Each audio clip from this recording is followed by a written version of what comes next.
Tudi letošnjo sezono bomo vaše slušno razumevanje preverjali ob zgodbah v knjigah. Izbrali smo tiste, ki nosijo znak za kakovost Zlata hruška. Federico García Lorca je španski pesnik, ki je v precej kratkem času za seboj pustil izjemno močan pesniški vtis. Lani je založba Malinci izdala zbirko njegovih na novo prevedenih 12 pesmi, v katerih se lahko izgubijo in najdejo tako odrasli kot mladi. Odpiram na novo prevedeno, čudovito ilustrirano pesniško zbirko Federica Garcije Lorke. Pesnik je sicer črpal navdih iz ljudskega izročila, v njegovi poeziji pa je viden tudi vpliv takratnega surrealističnega umetniškega kroga, v katerem se je gibal tudi Salvador Dalí. Andrej, a veš, da je Lorca v svojo prvo pesniško zbirko vključil tudi otroške pesmi? Katere med temi so bile tebi najbolj všeč? Meni sta bile najbolj všeč Metulj in pa Školjka, ker sta bila krajše, pa imele enostaven pomen, ki si ga lahko razumel v bistvu. Lep in otožen Lorkin svet pa nam je iz besed v sliko prenesel mehiški ilustrator Gabriel Pacheco. Kakšne so se ti zdele ilustracije? Meni so se zdele prav magične. Meni so bile čudovite, ker take ne moreš videti v drugih knjigah, saj jaz jih še nisem. A imaš kako, ki ti je najljubša? Po mojem je tale, ker na platnici mi najbolj všeč ta moder konj.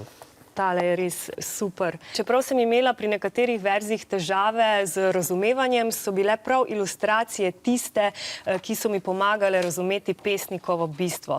Narisal jih je torej mehiški ilustrator Gabriel Pacheco, ki pa je sedaj med nama.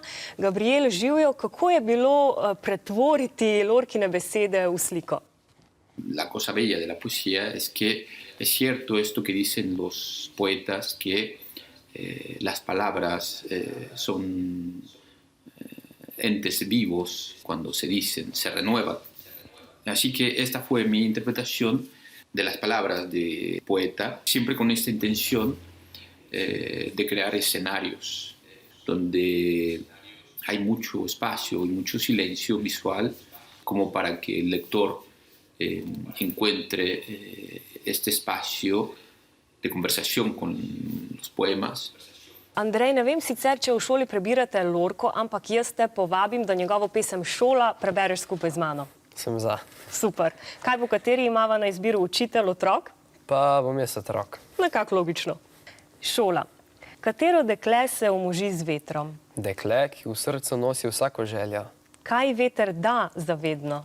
Zlate vrtince in v njih zemljevide z vso zemljo. Kaj od nje prejme on?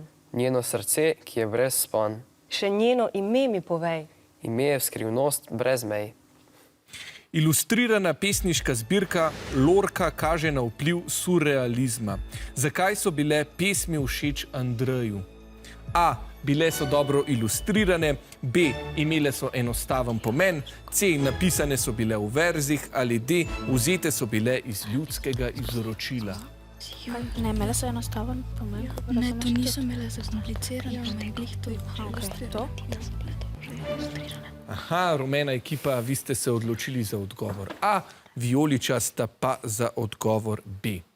Andrej je povedal, da sta mu bili všeč pesmi Metulj in Školjka, ker sta bili kratki in sta imeli preprost pomen. Čestitke. Novih 5 točk torej za vijoličasto ekipo.